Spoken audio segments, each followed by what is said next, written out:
Amis auditeurs, bonjour. Vous êtes bien sur Méridien Zéro. Roberto à la barre pour cette toute première émission des Canuts.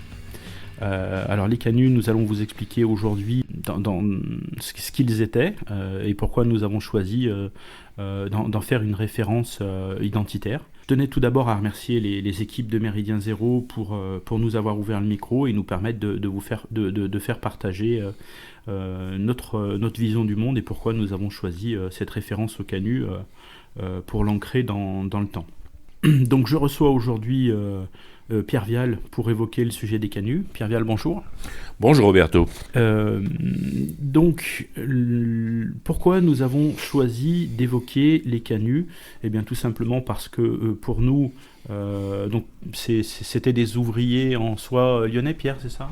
Oui, on va voir en détail qui ils étaient, ce qu'ils faisaient et en quoi leur vie était une vie très difficile, c'est le moins qu'on puisse dire, ce qui les a amenés à un sursaut de révolte dont nous allons parler. Voilà. Donc en introduction, rapidement, vous présentez pourquoi nous avons choisi ce thème de la révolte, les révoltes des Canuts, matrice de l'époque moderne, mais aussi pourquoi nous avons choisi comme thème de toutes nos émissions de les appeler l'écho des Canuts. Eh bien, tout simplement, au départ, nous avions envisagé, avec quelques camarades qui avons lancé ce projet de l'écho des Canuts, de l'appeler la voix des Canuts. Et puis en travaillant ce sujet justement de la révolte des Canuts, nous avons découvert qu'ils avaient lancé un petit organe de presse qui s'appelait l'écho de la fabrique. Et du coup, nous avons décidé de mixer un petit peu les deux et c'est devenu l'écho des Canuts. Voilà. Et pourquoi les Canuts ? Eh bien, vous allez le découvrir tout au long de l'émission. Parce qu'ils portaient, ils avaient engagé le combat pour plus de justice sociale. Ils avaient choisi de s'insurger pour lutter contre leurs conditions. Et puis surtout, ils étaient patriotes. Et tout ça, c'est éminemment d'actualité. Donc on a choisi de recevoir aujourd'hui Pierre Vial pour évoquer ce sujet.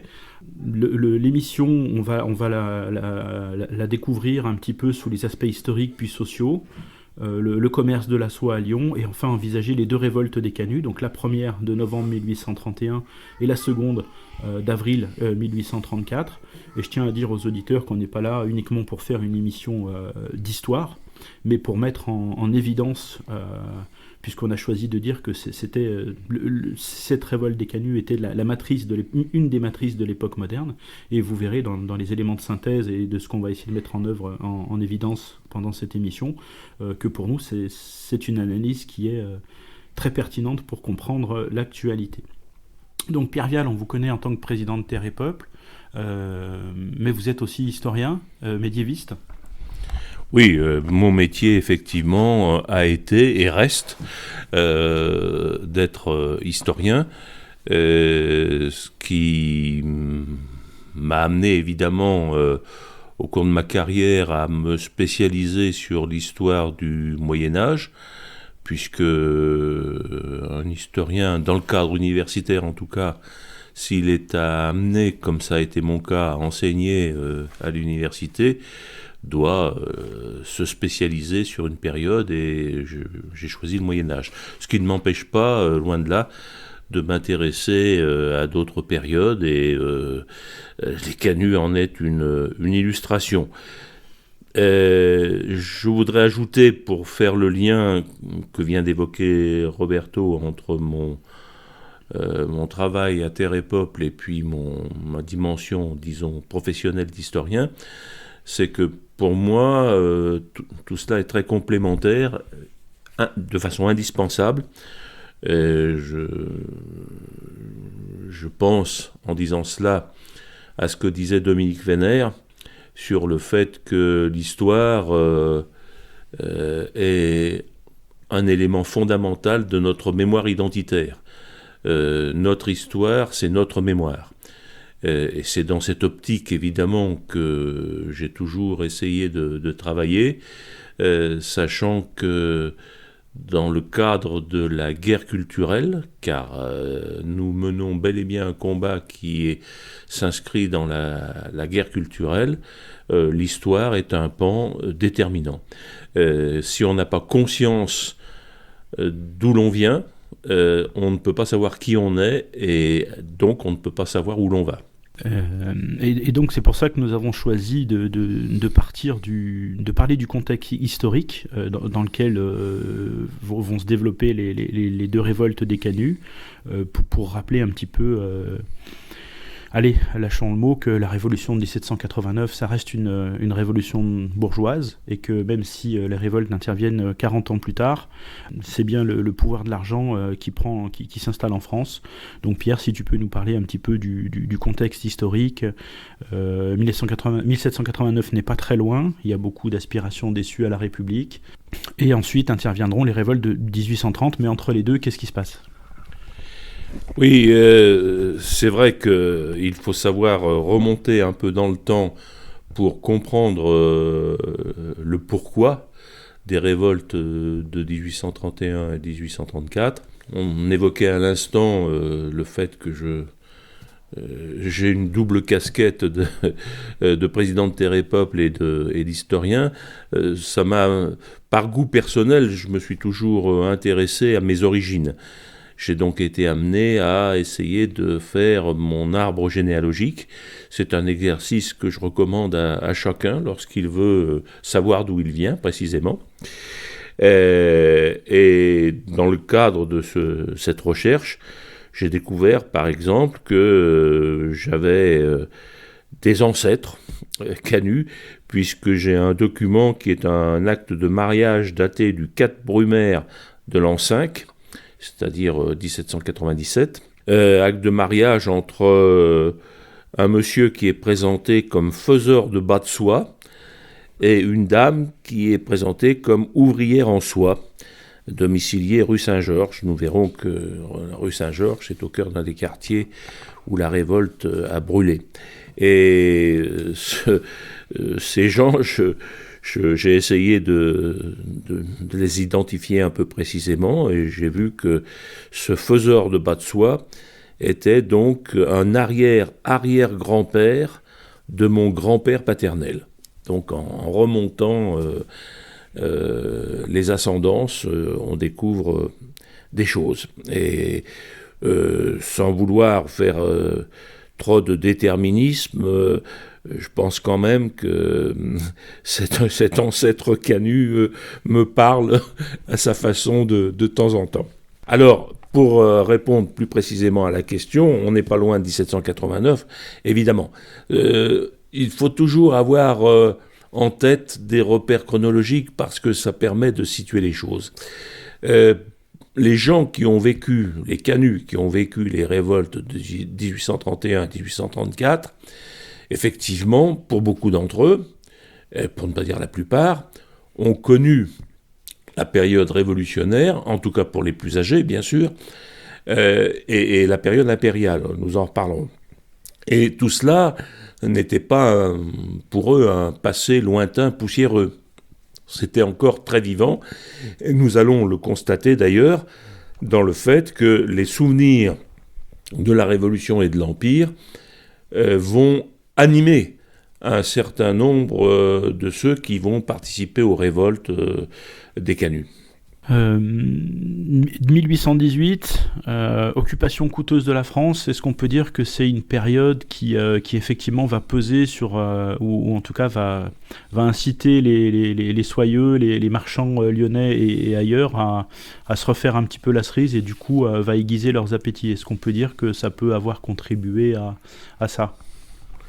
Oui, bien sûr, puisque les canuts sont des gens qui ont une conscience historique et donc politique qui est assez exceptionnelle en fait par rapport à d'autres travailleurs de l'époque.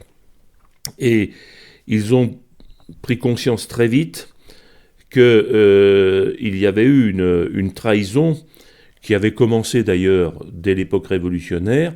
Une trahison, je veux dire par là le fait que l'élan révolutionnaire, on en pense ce qu'on en veut, en bien ou en mal, mais il y a un constat qui s'impose en tout cas, et que personne ne peut nier, c'est que cette révolution a été récupérée et exploitée par la bourgeoisie, par exemple, ce qu'on appelle les biens nationaux, c'est-à-dire le patrimoine qui a été récupéré en principe au service de la nation sur les biens du clergé et de la noblesse, eh bien ces biens nationaux ont été achetés en grande partie par la bourgeoisie urbaine, en ce qui concerne Lyon. Et ces gens-là ont illustré le fait que depuis longtemps, je ne vais pas remonter trop loin dans le temps parce qu'on n'en finirait plus, mais il y a un mouvement qui existe depuis, on peut dire déjà les derniers siècles du Moyen-Âge, qui voit la bourgeoisie qui s'est créé un pouvoir économique, vouloir doubler ce pouvoir économique par un pouvoir politique. Alors c'est une tension qui s'est déroulée au fil des siècles, avec la complicité d'ailleurs dès l'époque monarchique de certains souverains qui y trouvaient leur compte tout simplement, mais qui s'affirme avec la Révolution et qui va alors triompher avec l'affaire de 1830. 1830, théoriquement, c'est la fin de la monarchie autoritaire. Charles X est renversé par les journées révolutionnaires et un espoir fou a gagné certains de ceux qui ont fait cette révolution de 1830, par exemple en se disant ça y est, on va pouvoir faire la République. Évidemment, ils ont déchanté très vite, parce que cette révolution de 1830 a été en fait préparée et récupérée par les gens qui se trouvaient autour du prétendant orléaniste. Ne l'oublions pas, celui qui va devenir le roi Louis-Philippe, c'est le fils de Philippe Égalité. Philippe Égalité, c'est le duc d'Orléans, régicide, qui a voté la mort de Louis XVI. Il n'a pas été le seul, mais il en a fait partie. Donc ça situe aussi les choses. Et ce Louis-Philippe qui arrive au pouvoir, il s'appuie sur la bourgeoisie qu'on peut déjà qualifier de capitaliste. Un seul exemple, les banquiers vont jouer un rôle déterminant dans la mise en place du système politique de Louis-Philippe. Qui est Premier ministre c'est Laffitte. Laffitte, c'est un banquier. Il va rester Premier ministre jusqu'au 13 mars 1831. Et certains historiens aujourd'hui disent « Ah oui, mais ça, c'est le courant de gauche des orléanistes ». Il est suivi pour lui succéder par Casimir Périer. Casimir Périer, c'est un banquier. Alors, certains historiens disent « Oui, mais ça, c'est le courant de droite des orléanistes ». Mais ça illustre parfaitement ce que nous sommes en train de vivre aujourd'hui. Parce que, entre ce courant soi-disant de gauche et ce courant soi-disant de gauche des orléanistes, il y a la distance d'une feuille de papier à cigarette. Ils sont d'accord, tous, sur l'essentiel. Et Casimir Périer reste Premier ministre jusqu'à sa mort en mai 1832. Et après, qui voit-on arriver ? Quelqu'un qui s'appelle Thiers. On aura l'occasion d'en reparler de celui-là. Et Premier ministre en 1836, puis à nouveau en 1840. Et puis aussi arrive un autre personnage révélateur, emblématique, qui s'appelle Guizot. Guizot, il est resté célèbre par une formule. Qu'est-ce qu'il disait aux Français ? Enrichissez-vous. Vous avez des problèmes, vous avez des soucis, enrichissez-vous. C'était tout le programme de ces gens-là, pour eux-mêmes d'abord, parce qu'ils s'enrichissaient au maximum, et puis ils pensaient que la bonne solution pour calmer les gens qui étaient mécontents, c'était de leur dire « enrichissez-vous ». On est là typiquement en présence d'une mentalité bourgeoise. Charles X, il faut le rappeler, est chassé parce qu'il voulait supprimer la liberté de la presse. Et que c'est ce qui lance ces émeutes, ces révoltes de 1830, et que le mot d'ordre, c'est tout sauf la République, tout sauf la possibilité pour le peuple de pouvoir prendre en main son destin. Et effectivement, sur ce slogan « Enrichissez-vous », on s'aperçoit que les salaires sont grignotés très rapidement par l'inflation sur les prix, et que le peuple a du mal à vivre, et que c'est un élément fondamental.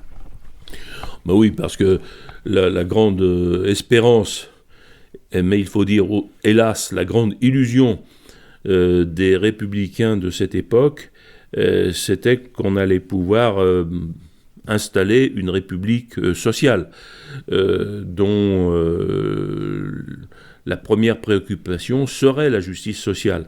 Évidemment, on a vu très vite ce qu'il en était. Alors cela a amené une bonne partie de ces gens qui se disaient républicains à adopter une position critique, une opposition de plus en plus ferme et nette, qui va déboucher en fait sur un élan révolutionnaire à partir du moment où il constate qu'il n'y a rien à attendre du nouveau pouvoir en place, du pouvoir bourgeois, et qu'à un moment donné, il va falloir montrer les dents. Et parmi les bataillons qui vont venir grossir les rangs des insurgés, on a parlé des républicains, mais on a aussi tous ceux qui étaient nostalgiques de l'Empire. Oui, alors ils ont joué un rôle important, ces gens-là, parce que dans les événements de 1831-1834, il y a une dimension militaire. Ce sont des combats de rue. C'est une guerre civile. Et dans un cadre comme celui-là, et ça reste vrai à toutes les époques, les gens qui ont une expérience militaire, une expérience pratique, concrète des combats, peuvent être infiniment utiles, et on se tourne même vers eux comme des chefs naturels. On a quelques exemples, on ne va pas les multiplier, mais par exemple parmi les canuts qui vont mettre en place les événements 1831-1834, on a un certain Michel Cochet. Ce Michel Cochet, il a été grièvement blessé en 1834, et c'est un ancien grenadier de la vieille garde impériale. Donc, comme diraient les jeunes d'aujourd'hui, respect. Il a été blessé à Friedland, 2 fois en Espagne, et à la bataille de Ligny, qui est la dernière victoire de Napoléon lors de la campagne de France en 1815, le 16 juin 1815, il a fait prisonnier un lieutenant général prussien. Donc c'était un sacré gaillard. Et évidemment, avoir vécu tout cela vous marque un homme pour la vie. On a un autre cas, je ne veux pas les multiplier, mais lui, il s'appelle Étienne Carrier, lui aussi ancien soldat de l'Empire. Il est un des chefs de la rébellion en 1834 à la Croix-Rousse. Ces gens-là ont la nostalgie de ce qu'ils ont vécu, qui a été une grande aventure. Entre eux, ils appellent la grande armée napoléonienne la Grande Vieille. Ils se reconnaissent entre eux, d'ailleurs, l'expression « les vieux de la vieille » vient de là. Les vieux de la vieille, à l'époque, ce sont les anciens soldats de l'armée napoléonienne, et dont, d'ailleurs, le pouvoir se défie énormément, parce qu'il sait bien que ces gens-là ne sont pas pliables facilement, et ils deviennent ce qu'on appelle des demi-soldes. C'est-à-dire que beaucoup de ces anciens militaires vivent très chichement, ils n'ont pour survivre que la moitié de la solde qu'ils devraient normalement percevoir en tant qu'anciens soldats, et ce sont ces demi-soldes qui vont souvent jouer un rôle très important. Je donnerai un dernier exemple.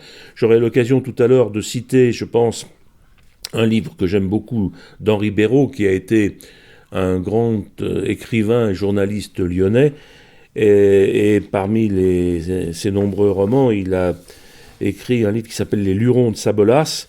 J'y reviendrai parce que ça se passe exactement à la période qui nous intéresse. Et parmi les personnages qu'il met en scène, il y a un certain Antoine Chambard, qui est un fils de fermier, et qui s'est engagé volontaire dans les volontaires de l'Isère en 1792. 20 ans de campagne.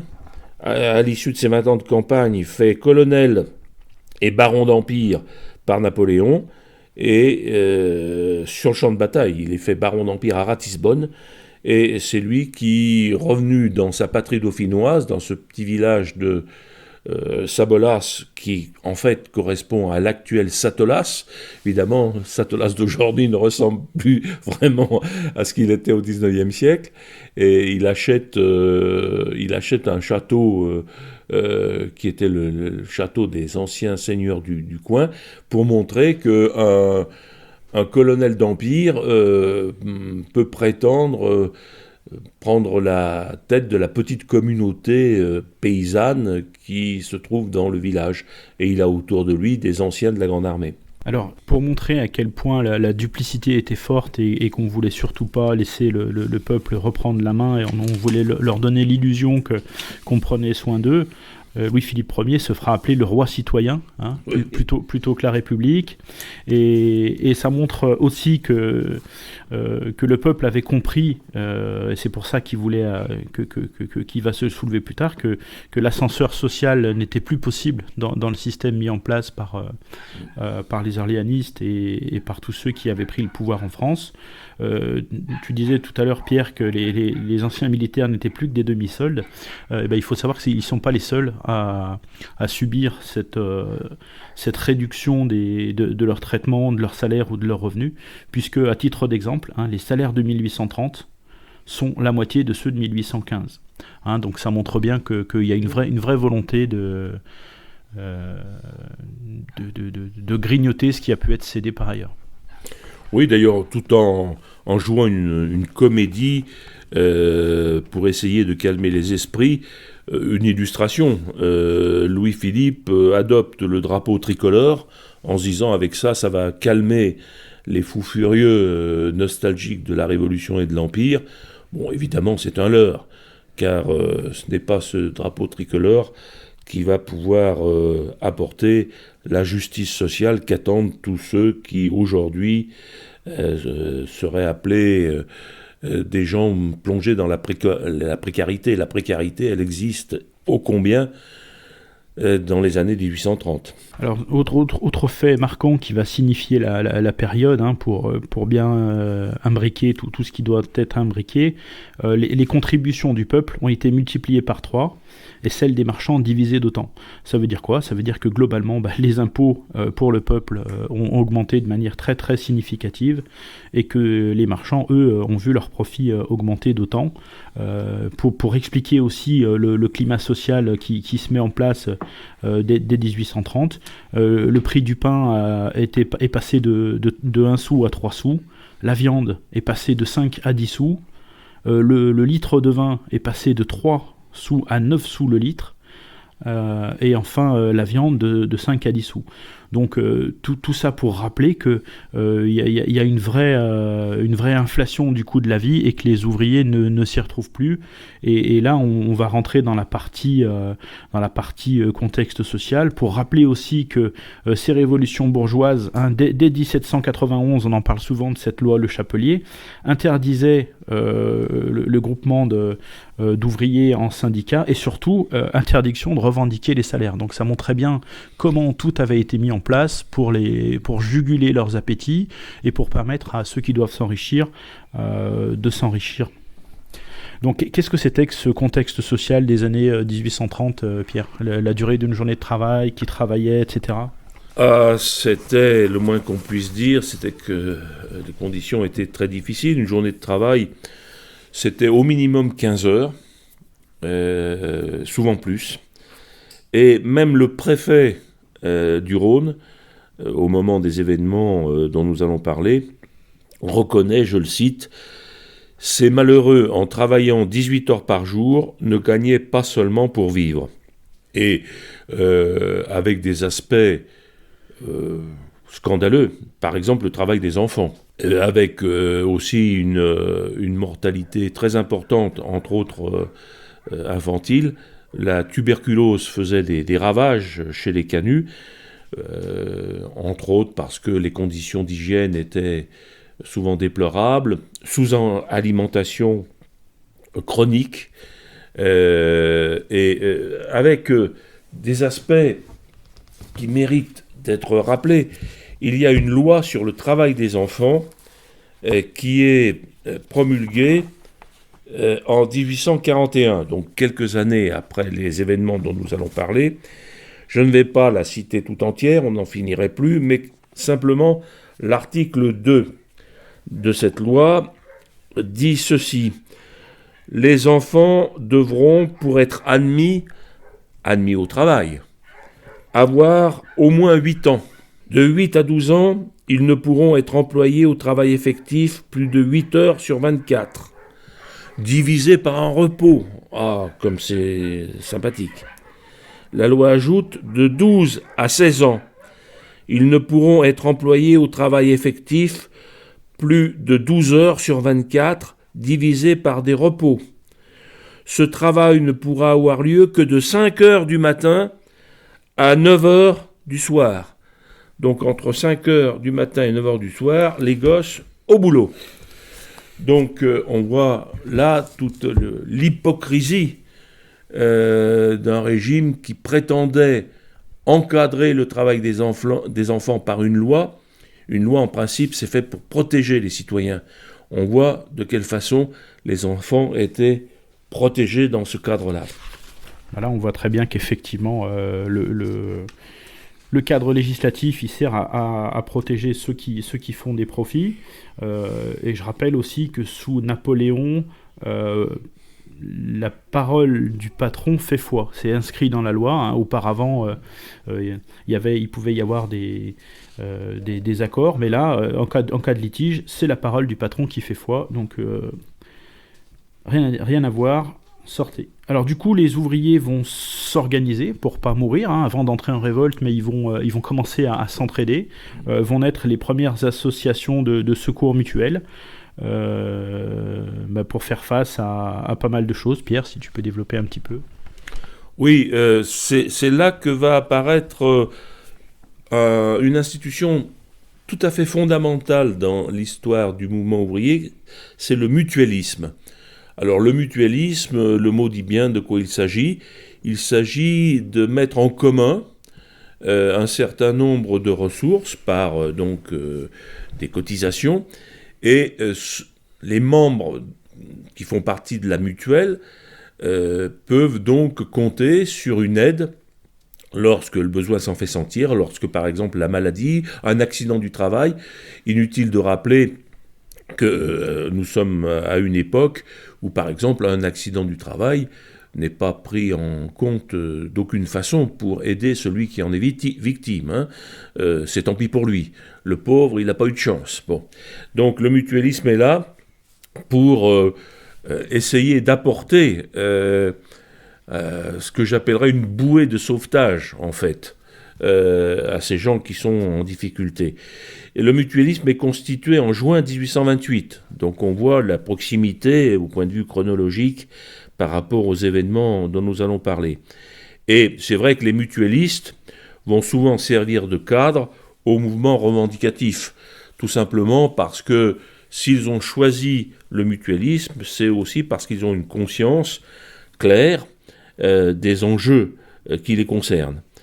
Après la crise de 1826, qui a vu à Lyon l'arrêt des métiers, comme ça arrivait en période de crise, alors la grande explication des soyeux, c'était il y a une crise internationale, donc on baisse les salaires parce qu'on ne peut pas faire autrement.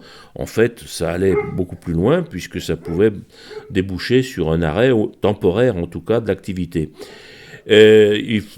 Il faut voir que dans la fin de ces années 1820, il y a une diminution de la production agricole due à des mauvaises récoltes. Ça s'est toujours produit, mais ça débouche sur une augmentation des prix. Alors, baisse des salaires, augmentation des prix, on n'a pas besoin de faire un dessin sur les conséquences. Et d'où l'affirmation d'un chef d'atelier. Nous reviendrons sur le rôle important de ces gens qui sont les chefs d'atelier, qui s'appellent charniers. Il dit à ses camarades, réunissons-nous et instruisons-nous. Ça, c'est très important. C'est le fait, c'est la conscience qu'ont ces gens que, en apprenant les ressorts de certains mécanismes, et en particulier des mécanismes économiques, ils vont pouvoir être armés politiquement, économiquement, pour organiser leur défense. Il ajoute « Apprenons que nos intérêts et notre honneur nous commandent l'union. Il faut créer à notre profession un esprit de corps. Pour y parvenir, il n'y a qu'une seule route, c'est l'association. » Il ajoute « Le mutualisme, qu'est-ce que c'est ?» La formule est de lui, c'est une franc-maçonnerie ouvrière. Alors ça, c'est intéressant, parce que faire cette référence, c'est aussi une réponse aux bourgeois qui peuplent largement les loges de la franc-maçonnerie lyonnaise, et en face, ils disent nous aussi, nous allons avoir notre franc-maçonnerie à nous. Franc-maçonnerie, Pierre, c'est pas un gros mot, ça ? Ça désigne une institution sur laquelle il y aurait beaucoup à dire. On peut d'ailleurs envisager de consacrer une émission, un de ces jours, à ce phénomène qui est très intéressant, qui est complexe. Plus complexe que souvent on le dit ou le croit, mais qui correspond à une vieille tradition très implantée en France ou ailleurs. Ça vient d'Angleterre, en fait. Mais on aura certainement l'occasion d'en reparler.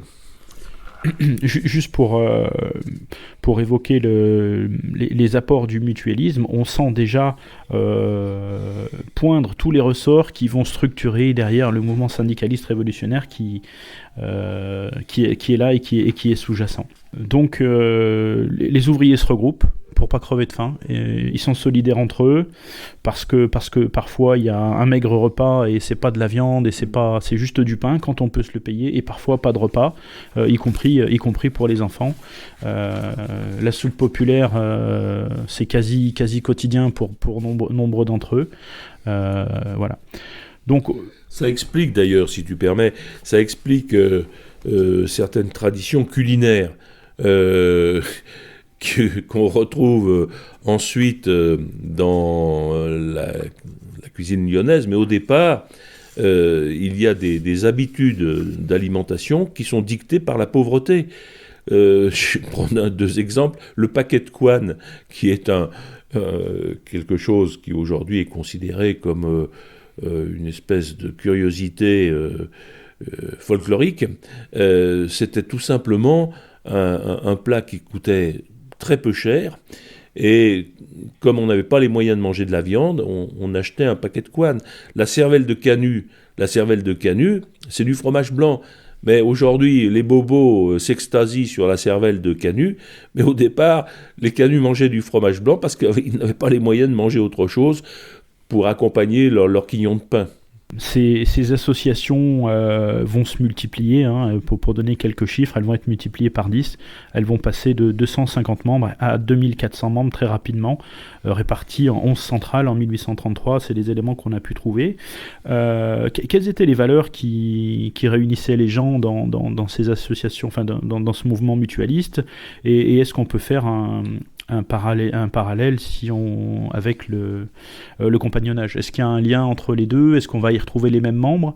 Et puis enfin, est-ce que certains marchands contribuaient aux sociétés mutualistes, ou est-ce que c'était que les ouvriers? Parce que j'ai cru comprendre que parfois certains soyeux, moins voraces que les autres, pouvaient contribuer. Est-ce qu'il y a Non, en fait, les membres des sociétés mutuelles, c'était des ouvriers. Ceci étant, il ne faut pas effectivement simplifier et caricaturer. Il y avait parmi les soyeux, mais ils étaient peu nombreux, des gens qui avaient conscience du sort des ouvriers et qui essayaient d'aider petitement, mais d'aider tout de même. Mais c'était vraiment un phénomène très minoritaire. Le mutualisme, c'est un phénomène ouvrier. Ouvrier, sachant que ceux qui jouent un rôle très important, ce sont les maîtres d'atelier. Alors on aura l'occasion sans doute de revenir sur cette organisation interne du métier de canut. Le compagnonnage ? Le compagnonnage, lui aussi, c'est un phénomène très intéressant. Peut-être que lui aussi, on pourrait lui consacrer une émission un de ces jours. Le compagnonnage, le mot dit bien ce qu'il veut dire. Moi, je suis toujours très attaché à l'étymologie parce que l'origine et le sens des mots, c'est éclairant quand on veut bien y réfléchir. Compagnon, le mot compagnon d'ailleurs, que veut-il dire? Le compagnon, c'est celui avec lequel on partage le pain. Cum panem. Le compagnon, et ça a donné le mot copain. Le copain, c'est le compagnon, c'est celui avec lequel on partage le bout de pain quand on en a un. Ce compagnonnage, il désigne un souci d'organisation des métiers qui remonte loin, qui remonte au Moyen-Âge. Par exemple, sur les chantiers des grands chantiers de construction des cathédrales gothiques, les hommes qui travaillaient sur le chantier, les charpentiers, les tailleurs de pierre, les maçons, les menuisiers, s'organisaient entre eux, et se retrouvaient d'ailleurs sur le chantier dans une baraque qu'ils appelaient la loge. Alors ça, c'est intéressant parce que quand on aura dans une future émission à parler et du compagnonnage et de la franc-maçonnerie, on verra qu'il y a des symboles qui ont circulé dans ces milieux, qui sont les mêmes symboles, mais auxquels on ne donne pas la même signification. Aujourd'hui encore, et j'ai beaucoup d'estime, de respect et d'admiration pour le compagnonnage, je connais des compagnons. Aujourd'hui, ils sont très irrités lorsque dans le public on peut confondre compagnonnage et franc-maçonnerie. Ce sont deux choses complètement différentes. La franc-maçonnerie a prétendu être la continuation des traditions de compagnons, mais en fait il ne faut pas confondre maçonnerie opérative et maçonnerie spéculative. Mais là, on est déjà sur le sujet de la franc-maçonnerie, sans doute qu'on y reviendra. Mais pour le compagnonnage, c'est une structure qui a joué un rôle très important et qui continue à l'être, bien entendu, au XIXe siècle. Le XIXe siècle voit un développement très important du compagnonnage. À la base, l'idée tout simplement, c'est lié au mutualisme en fait. On a les mêmes idées de base, l'idée qu'il faut se grouper pour se défendre. Mais avec dans le compagnonnage une note supplémentaire qui est de considérer qu'il y a une aristocratie du travail et que les compagnons sont les aristocrates du travail. Ce sont des gens qui doivent avoir le souci d'une formation permanente, une formation qui commence d'ailleurs très tôt. Avant d'être admis au sein du compagnonnage, il faut faire ses preuves, il faut faire ce que l'on appelle le Tour de France, c'est-à-dire un apprentissage qui amène les compagnons sur les routes à aller de chantier en chantier. Mais je n'insiste pas davantage parce que là, on va faire l'émission sur le compagnonnage. Alors, dans ces structures, loyauté et discipline sont très importantes, et c'est ce qui fera d'ailleurs qu'ils vont réussir à fédérer pas mal de monde au moment des révoltes. Alors on va aborder la partie qu'est-ce que c'est que le commerce de la soie à Lyon. Je vais donner quelques éléments chiffrés. Les canuts comptaient environ 80 000 compagnons, donc ouvriers, 8 000 chefs d'atelier, ça on va dire que c'est un premier camp, Pierre va les développer, et puis 750 négociants appelés les soyeux. Pierre, est-ce que tu peux nous présenter un peu le commerce de la soie à Lyon et qui ils sont et quels sont les partis en présence qui s'opposent Oui, alors, tu viens d'évoquer je dirais, la hiérarchie interne du métier de la soie, avec des gens que l'on appelle les fabricants, ou les soyeux, sont les mêmes, qui, en fait, vivent du travail des autres. Appelons les choses par leur nom. Ils exploitent le travail des canuts. Donc il ne faut pas confondre soyeux et canuts, c'est pas la même chose. Il y a ceux qui profitent et ceux qui leur permettent de faire leur profit. Le soyeux, c'est celui qui fournit la matière première brute, et le canut ensuite travaille dans son atelier cette soie, il il en fait des tissus qui sont superbes, qui sont admirés dans le monde entier. La soierie lyonnaise a une réputation mondiale. Et le travail, lui, il est fait par les canuts eux-mêmes qui se groupent dans le logement du maître d'atelier, qui loge chez lui d'ailleurs ses compagnons. Alors ce sont des petits groupements, disons, corporatifs ou professionnels, avec quelqu'un qui a la responsabilité de la fabrication, qui est évidemment le maître d'atelier, et puis les compagnons qui travaillent avec lui, mais sur un pied de grande fraternité. Bon, il faut ajouter aussi j'allais dire le petit personnel, ce n'est pas péjoratif, les enfants dont on a parlé tout à l'heure, les femmes aussi contribuent souvent pour apporter une aide complémentaire, et tout ce monde vit vaille que vaille dans des maisons qui sont très caractéristiques. On le voit encore aujourd'hui d'ailleurs à Lyon, par exemple à la Croix-Rousse. Il y a des immeubles très facilement identifiables par les fenêtres qui sont hautes.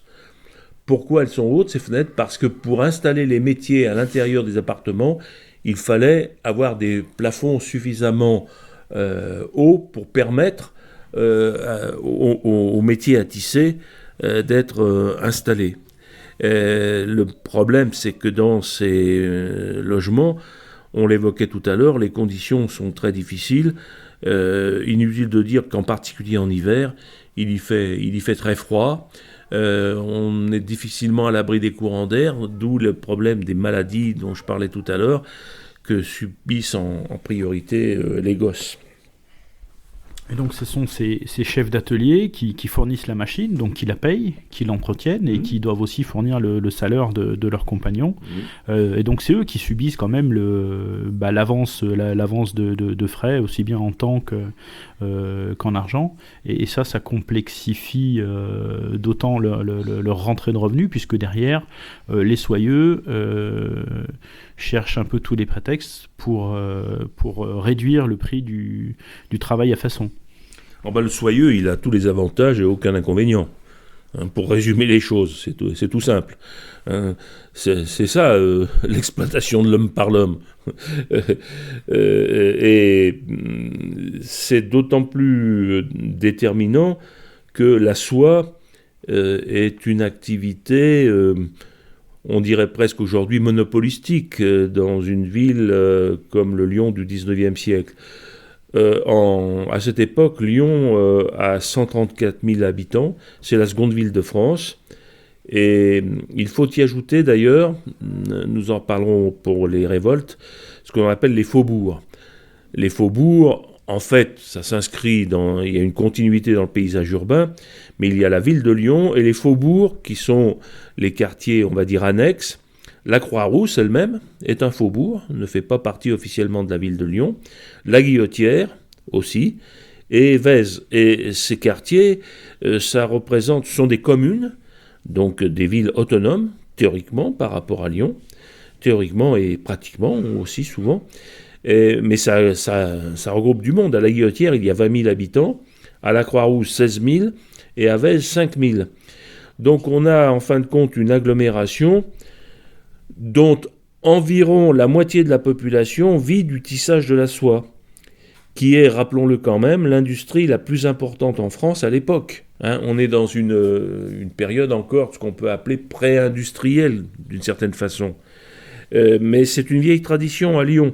On ne va pas refaire tout l'historique, ce serait un peu long, mais c'est François Ier qui a voulu installer la soierie à Lyon en utilisant d'ailleurs les services d'un Piémontais, parce que la soierie, ça vient d'Italie. Rappelons que Lyon a été lié à l'Italie et à l'économie italienne depuis très longtemps, depuis le Moyen-Âge. D'où l'installation à Lyon, en particulier de grands marchands, de banquiers italiens, dont on a encore les traces dans l'architecture de la ville. Les foires de Lyon ont joué un rôle très important pour la diffusion de la soierie lyonnaise. Et avec dans le cadre de ces foires, un véritable monopole du travail de la soie. Donc ce travail de la soie, il est le poumon indispensable pour l'économie lyonnaise. Et donc, les soyeux en profitent pour mettre des amendes, pour moins payer les chefs d'atelier. Et donc, du coup, les chefs d'atelier vont se retourner contre une institution qui s'appelle les prud'hommes, alors qu'on connaît aujourd'hui. Mais à la différence près, c'est que les marchands, ils sont majoritaires, et ils sont donc juges et partis. Et ça fait partie des éléments qui viennent enflammer l'ensemble. Bien, écoutez, je vous propose une première pause musicale. Pierre, on a choisi le chant des canuts, pourquoi ? Parce qu'il est emblématique, il est devenu vraiment une référence pour tous ceux qui se sentent concernés, directement ou indirectement, par l'aventure des canuts, et qui, à travers un chant comme celui-là, veulent perpétuer une mémoire. Pour chanter Veni Creator, il faut une chasuble d'or. Pour chanter Veni Creator, il faut une chasuble d'or. Nous en tissons pour vous, gens de l'église, et nous, pauvres canuts, n'avons pas de chemise. C'est nous les canuts, nous sommes tout nus. Pour gouverner, il faut avoir manteaux et rubans en sautoir. Pour gouverner, il faut avoir manteaux ou rubans en sautoir. Nous en tissons pour vous, grands de la terre, et nous, pauvres canuts, sans drap on nous enterre. C'est nous les canuts, nous sommes tous nus. Mais notre règne arrivera quand votre règne finira. Mais notre règne arrivera quand votre règne finira. Nous tisserons le linceul du vieux monde, et l'on entend déjà la révolte qui gronde. C'est nous les canuts, nous n'irons plus nus. C'est nous les canuts, nous n'irons plus nus. Amis auditeurs, nous voici de retour après cette première pause musicale. Donc nous en étions restés aux prud'hommes et aux injustices dont les prud'hommes, les canuts et les chefs d'atelier se sentaient victimes. Et donc ils décident le 30 octobre 1831 de lancer leur propre publication qui s'appellera l'Écho de la Fabrique.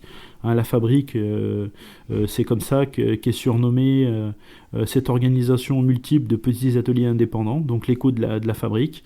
Ce sera leur organe qui durera jusqu'à 1834 ou un peu plus. Mai 1834. Mai 1834. Et donc c'est une publication que je vous invite à aller feuilleter. On en trouve sur internet, et vous verrez que c'est d'une richesse absolue pour raconter cette époque. Donc l'Écho de la Fabrique, c'est traversé par les idées de Fourier, des Saint-Simoniens et des premiers socialistes, Pierre ? Oui, tout à fait. L'Écho de la Fabrique, Roberto a tout à fait raison d'insister là-dessus, sur l'intérêt de ce document, parce qu'il révèle un état d'esprit. Dans ce journal, qui est un journal hebdomadaire, il y a des côtés très pratiques, des conseils qui sont donnés dans différents domaines aux canuts concernant leur vie quotidienne. Mais il y a aussi évidemment référence à un certain nombre d'idées, de doctrines, de théories qui constituent ce qu'on peut appeler le premier socialisme français.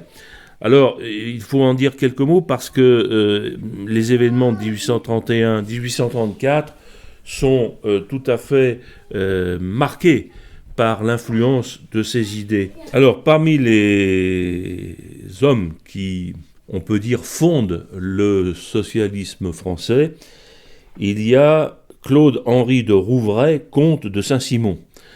C'est quelqu'un dont le nom dit bien l'origine. Il a vécu 1760 à 1825. Il a participé à la guerre d'indépendance américaine. Et pour lui, cette révolution d'Amérique est le commencement d'une nouvelle ère politique. C'est l'expression qu'il utilise. Il spécule sur les biens nationaux, d'où il tire une fortune importante, puis se ruine parce que c'est un homme qui ne sait pas, et c'est plutôt à son honneur, garder l'argent pour lui-même, et il a cherché à être, il faut le dire, le conseiller politique de la jeune bourgeoisie capitaliste. Donc c'est, en fait, son socialisme est un socialisme très particulier. En 1825, l'année de sa mort, il publie un livre qui s'appelle « Le Nouveau Christianisme ». Donc ça donne aussi une idée de l'orientation finalement très spiritualiste. En fait, Saint-Simon, il est connu surtout par les Saint-Simoniens. C'est-à-dire que au-delà du personnage lui-même, ce sont ses disciples qui vont, après sa mort, exposer la doctrine. Et cette exposition de la doctrine commence en 1828.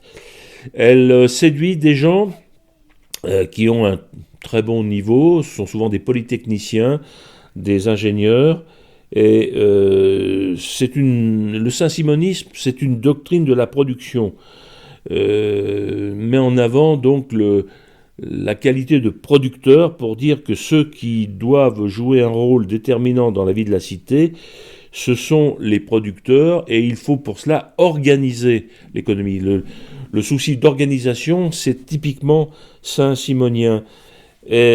Intéressant, les saint-simoniens mettent en question alors complètement les principes du libéralisme et même de la démocratie. Les saint-simoniens considèrent que le rôle actif dans la cité doit être reconnu à des élites. Et chacun doit être classé dans la société selon sa capacité et rétribué selon ses mérites. En soi, c'est quelque chose donc de positif. Mais ça va déboucher sur une vision finalement assez technocratique et avec un rôle reconnu majeur à des gens qui sont les banquiers. Donc, grande ambiguïté du saint-simonisme, incontestablement, avec un côté quasiment religieux, une véritable règle de communauté saint-simonienne qui contribue à l'essor du capitalisme français, car le saint-simonisme ne pose pas franchement la question des rapports entre capital et travail. C'est toute sa faiblesse. Mais les idées saint-simoniennes ont exercé une influence incontestable. Il y a un autre personnage qui a eu une grande influence, c'est Fourier. Charles Fourier, qui a vécu de 1872 à 1937, lui fait une critique très aiguë du système capitaliste, et la solution qu'il préconise, c'est un plan d'association volontaire dans le cadre de communautés qu'on va appeler les phalanstères. Ces phalanstères constituent une société idéale, en quelque sorte, une société close, d'environ 1600 personnes qui se succèdent dans les diverses fonctions sociales. On considère que dans le phalanstère, tout le monde peut assumer à tour de rôle toutes les fonctions nécessaires à la vie d'une communauté. Il ne faut pas compter sur l'État, disent les fourriéristes, ça c'est très intéressant, et la réorganisation de la société viendra d'en bas. Donc c'est le contraire des Saint-Simoniens. Pour les Saint-Simoniens, la transformation de la société doit venir d'en haut. Pour les fourriéristes, elle doit venir d'en bas. C'est un débat qui est tout à fait d'actualité aujourd'hui Et les fourriéristes considèrent l'État comme une fédération d'associations libres avec la valeur de l'exemple qui doit être déterminante. Avec, incontestablement, Marx aura beau jeu de dire que c'est utopiste. C'est vrai en partie, mais seulement en partie. Dans les idées de Fourier, il y a des choses intéressantes. En 1830, Marx n'est pas encore... Ces théories n'apparaissent pas du tout. Non. Et donc, c'est... chez les fourriéristes, il y a des formules tout à fait intéressantes.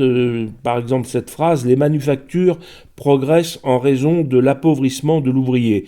Ça, c'est de Fourier lui-même.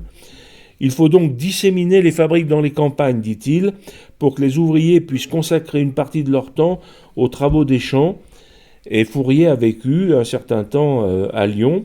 Il dénonce les commerçants comme des parasites qui favorisent le règne des banquiers. Et le libéralisme, dit-il, ne fait qu'engendrer anarchie et misère. Et il donne le cas à son époque de l'Angleterre. Et ce qui est impératif pour Fourier, c'est de prendre en considération d'abord le bien-être des consommateurs. Donc là, on a des idées qui aussi ont gardé une certaine actualité, c'est le moins qu'on puisse dire. Un mot sur Pierre-Joseph Proudhon, qui a vécu de 1809 à 1865. Il est fils d'un tonnelier et d'une cuisinière, il a gardé les vaches et il en est fier dans sa jeunesse. Il a travaillé sans relâche à, dit-il, l'amélioration intellectuelle et morale de ceux qu'il se plaît à nommer ses frères et compagnons. Il va d'ailleurs avoir, on mentionnait Marx à l'instant, il va être en rupture très spectaculaire avec Marx, Proudhon. Et Proudhon a eu une vie de militant, il a été condamné à 3 ans de prison en 1849. Il critique la propriété qui n'a pas d'utilité sociale. Il exalte la propriété paysanne, il célèbre les vertus de la guerre, ce qui n'est pas très à la mode chez les bobos aujourd'hui, et il n'a aucune confiance de la démocratie parlementaire. La seule vraie révolution, dit-il, sera celle de l'économie, et Proudhon va inspirer le syndicalisme français avec un thème qui va garder toute son actualité au fil du temps, c'est que l'action politique risque de verser dans l'opportunisme. Donc que les travailleurs ne se fassent pas trop d'illusions sur les solutions politiques. Proudhon a une défiance complète à l'égard de l'État en tant que tel. Il a une aversion affirmée à l'égard de la centralisation et de la bureaucratie, et aussi, il faut bien le dire, de l'Église. Par exemple, pour lui, le marxisme, c'est une religion intolérante. C'est une des raisons pour lesquelles il refuse le marxisme.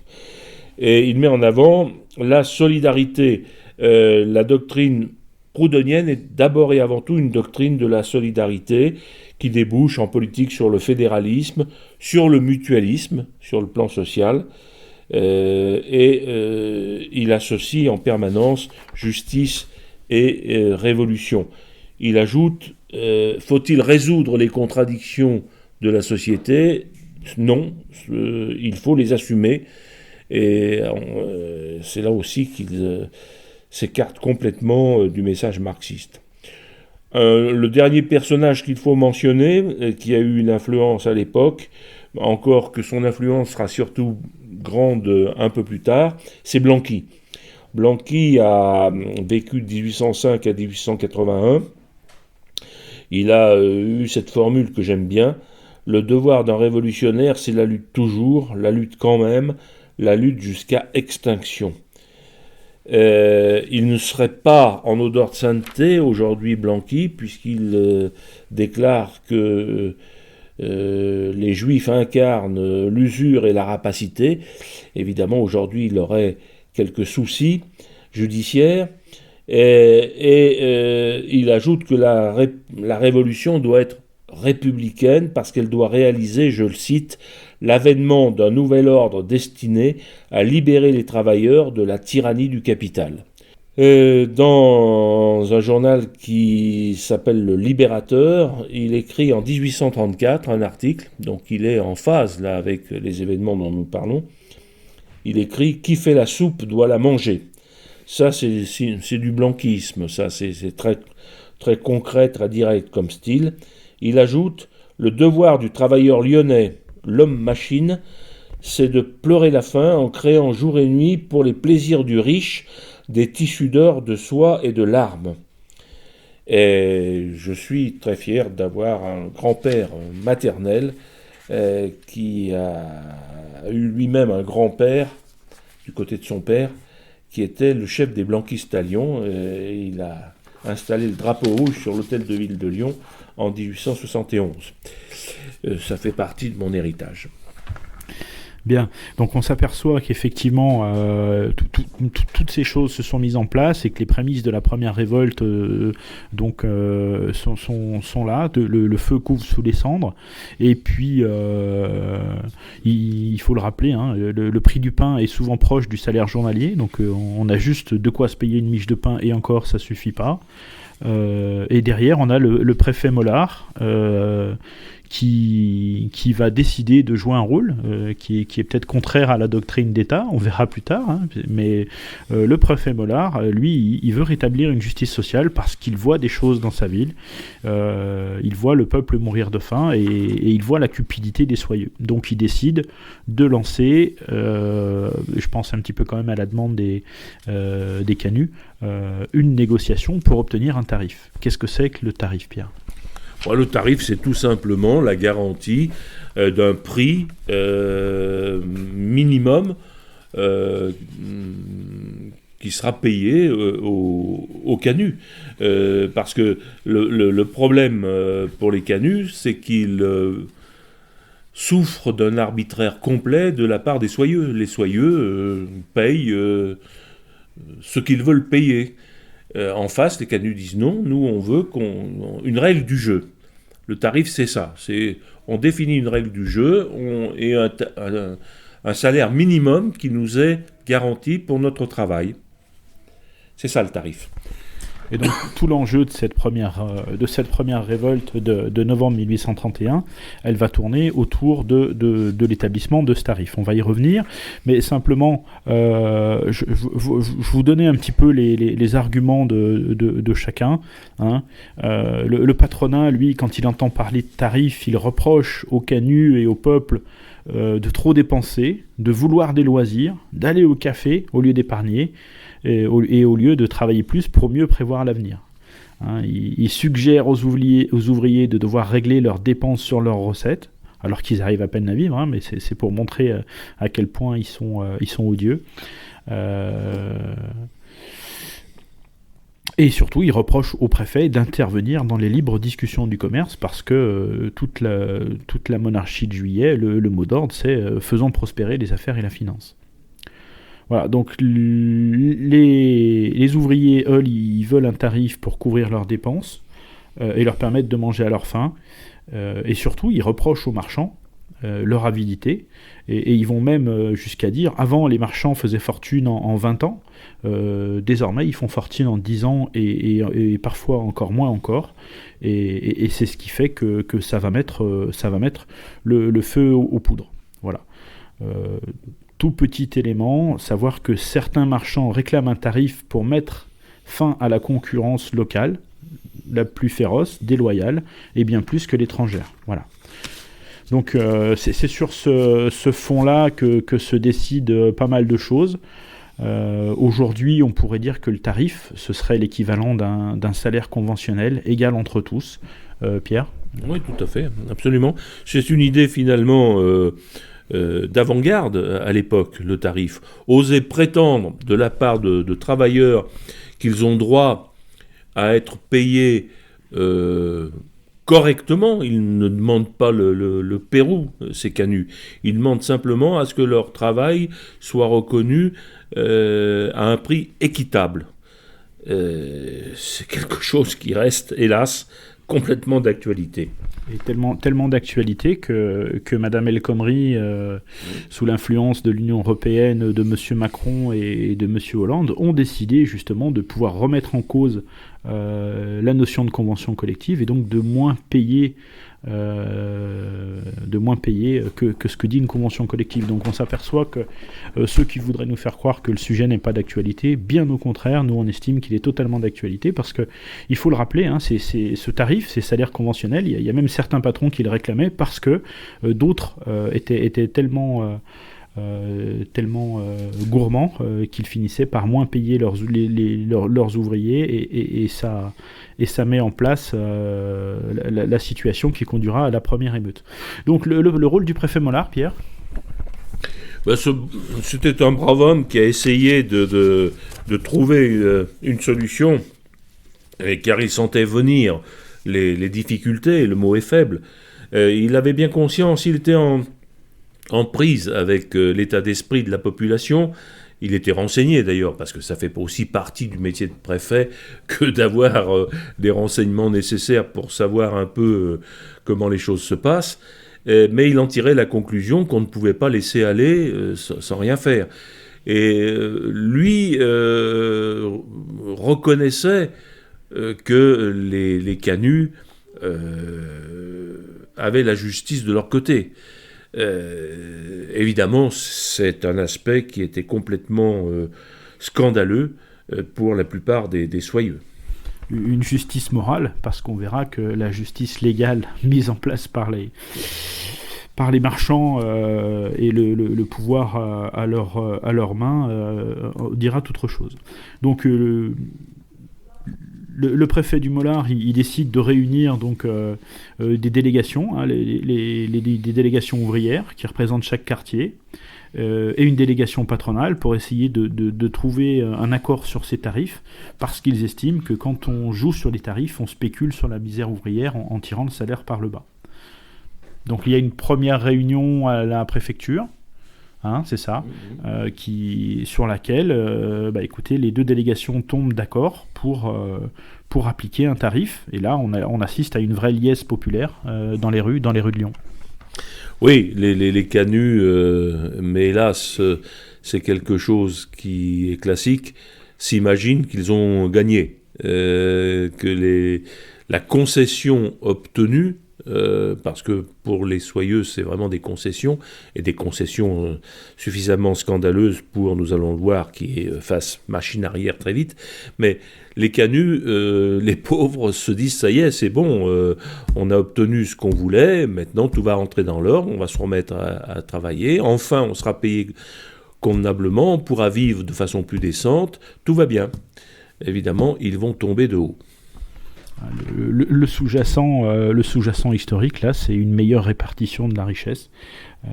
Et on s'aperçoit que alors certains soyeux appliquent le tarif dès le lendemain, alors qu'ils n'avaient pas obligation de la faire, mais d'autres le refusent fermement. Et quand certains chefs d'atelier ont l'audace de le réclamer, alors à ce moment-là, ils tombent sur certains soyeux qui leur répondent l'arme au poing, en disant que ce ne sera pas le cas, ou alors ils trouvent des prétextes, c'est ce que je vous disais, de malfaçon ou de retard, pour grignoter ce que le tarif avait pu leur imposer. Oui, la réaction patronale, elle se produit très vite. 104 fabricants envoient à la Chambre des députés une missive pour dire que le tarif est illégal. Donc le tarif n'a pas été adopté depuis... Il a été adopté depuis peu, que déjà une partie des fabricants, ceux qu'on appelle les fabricants, c'est-à-dire les soyeux, entreprennent de remettre en cause. Et Roberto dit que certains vont assez loin quand même dans la réaction. Un de ces soyeux dit gentiment aux canuts qui sont venus rappeler un peu la règle du jeu que constitue le tarif, il leur répond: si vous n'avez pas de pain dans le ventre, nous y mettrons des baïonnettes. Donc on voit que le dialogue social est plus que limité. Il est même totalement déséquilibré. C'est façon de parler. C'est clair. Donc, il y a une délégation patronale qui monte voir le pouvoir en place pour faire annuler le tarif, et ils obtiennent gain de cause. Puisque le gouvernement estime que c'est contraire à la liberté du commerce, je serais tenté de dire, d'empêcher les riches de s'enrichir. Voilà. Mais par contre, cette même puissance publique, elle admet que de laisser le statu quo en place tel qu'il est pour laisser les autres crever de faim.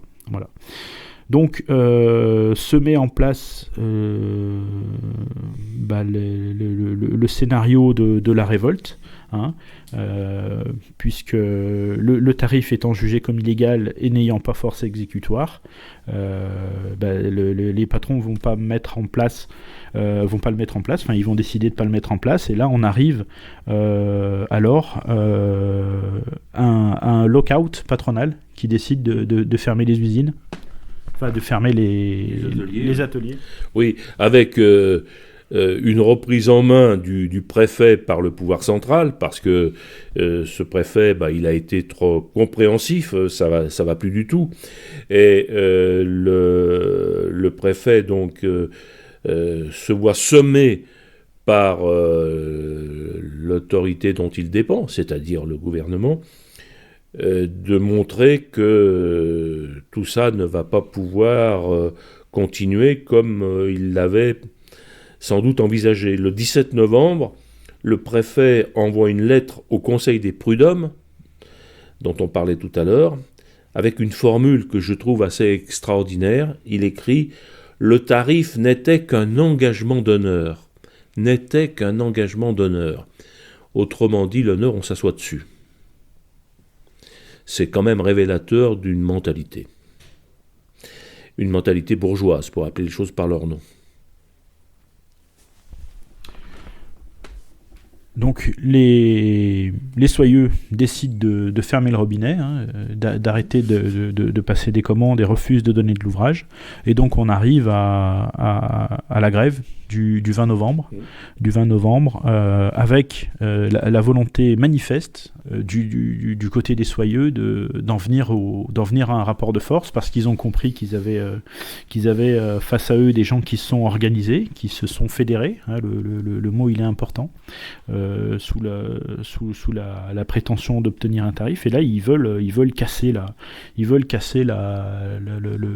l'unité populaire, et donc ils envoient des agents patronaux. Ça c'est très très bien raconté dans l'écho de la fabrique, ils envoient des gens qui sont là pour semer la sédition, pour dire que ce sont des anarchistes, donc très politisés, alors que le mouvement des canuts va répondre à sa manière, en étant très patriote, et en refusant dans un premier temps d'aller au conflit, mais par la force des choses, ils vont y être contraints. Le lendemain du 20 novembre, la garde nationale tire sur les grévistes, au cœur de la Croix-Rousse. Et selon eux, c'était pour nettoyer la canaille. Alors Pierre, qu'est-ce que c'est que cette garde nationale ? Qu'est-ce que c'est exactement ? Oui. Donc, ça c'est très important, le point où nous en sommes arrivés là. On voit très clairement que c'est du côté des soyeux, des fabricants soutenus par le gouvernement, que le pire va arriver. C'est eux qui déclenchent la guerre civile. Ça, je crois qu'il faut le souligner, parce que ensuite, il y aura une réécriture de l'histoire, comme ça arrive souvent, par le pouvoir en place, pour dire tout ça c'est la faute des canuts. Non. La guerre civile, puisque ça va être une guerre civile, elle est déclenchée bel et bien par les bourgeois. Alors cette garde nationale, c'est une vieille institution qui repose sur le principe que un certain nombre de citoyens considérés comme responsables doivent contribuer largement au maintien de l'ordre. Donc sont en uniforme, armés. C'est une armée annexe, on pourrait dire. Mais la difficulté, enfin le côté complexe de la chose, c'est que cette garde nationale, elle a un recrutement qui varie beaucoup selon les quartiers. avec très clairement, là les événements de 1831 le montrent très très bien, les quartiers bourgeois fournissent une garde nationale composée de bourgeois, et les quartiers ouvriers ont un recrutement, lui, pour la garde nationale, beaucoup plus populaire. En clair, à Lyon, la garde nationale des quartiers du centre de Lyon, elle est bourgeoise. Par contre, le Vieux-Lyon, la Croix-Rousse, la Guillotière ont une garde nationale constituée pour l'essentiel par des chefs d'atelier, c'est-à-dire des canuts. Et qui est-ce qui paye ces uniformes, ces armes ? C'est chacun doit fournir lui-même son équipement. D'accord. Donc on a les négociants qui montent des terreaux. Alors leur quartier général, c'est le café des négociants actuel à Lyon, pour ceux qui ne le connaîtraient pas. Pierre, et ils décident d'envoyer donc la garde nationale pour nettoyer la canaille. Voilà. Alors bon, après il y a une partie importante des chauffourées dans la Presqu'île, Bellecour, dans la Guillotière, enfin pas mal de quartiers s'enflamment, mais le mot d'ordre du coup des canuts pour se défendre, et ils en feront une fierté, vivre en travaillant ou mourir en combattant, qui est leur drapeau noir, qui est leur fanion de combat, pour dire nous on veut juste pouvoir travailler et vivre de notre travail. Oui, aujourd'hui d'ailleurs, certains disent « Ah, vous voyez bien, les canuts, c'était des anarchistes, puisqu'ils avaient adopté le drapeau noir, qui est le drapeau anarchiste. » Bon, évidemment, c'est un contresens historique total, puisque les canuts ont adopté le drapeau noir en signe de deuil. Deuil de leurs illusions, peut-être, de leurs espérances, en tout cas. Ce drapeau noir était là pour dire leur volonté de ne pas accepter l'inacceptable. Au passage, on peut mentionner une chose, c'est que parmi les troupes qui doivent contribuer à la répression de la révolte des canuts, il n'y a pas unanimité. Par exemple, un peloton du 66e de ligne qui est mis en ligne de bataille refuse de tirer sur les canuts. Donc les choses ne sont pas simples. Il y a, et puis évidemment, toute la garde nationale recrutée dans les milieux canuts, elle non seulement ne va pas participer à la répression, mais va passer du côté des canuts. Donc les choses sont moins simples qu'on ne pourrait le croire. Et donc après, il y a du fait effectivement qu'une grande partie de la garde nationale rejoignent le combat des canuts, ça inverse totalement le rapport de force, et du coup les soyeux sont obligés de faire appel à l'armée régulière et au pouvoir. Oui, et d'ailleurs, une chose à souligner, parce qu'ensuite évidemment toute la propagande officielle sera là pour dire heureusement que les gens raisonnables ont fait ce qu'il fallait pour rétablir l'ordre, parce que les canuts étaient des gens totalement irresponsables et incontrôlables.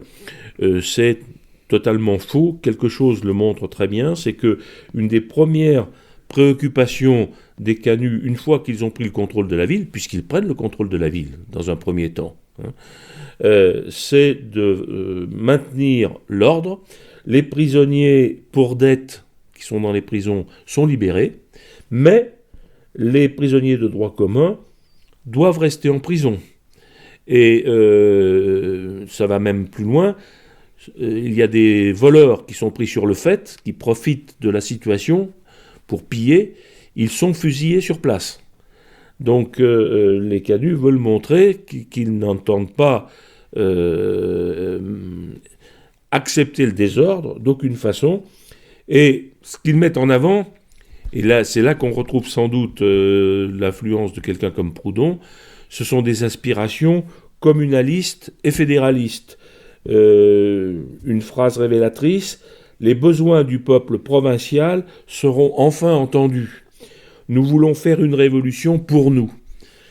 Donc clairement, il ne s'agit pas du tout d'installer l'anarchie, il s'agit de créer un ordre nouveau.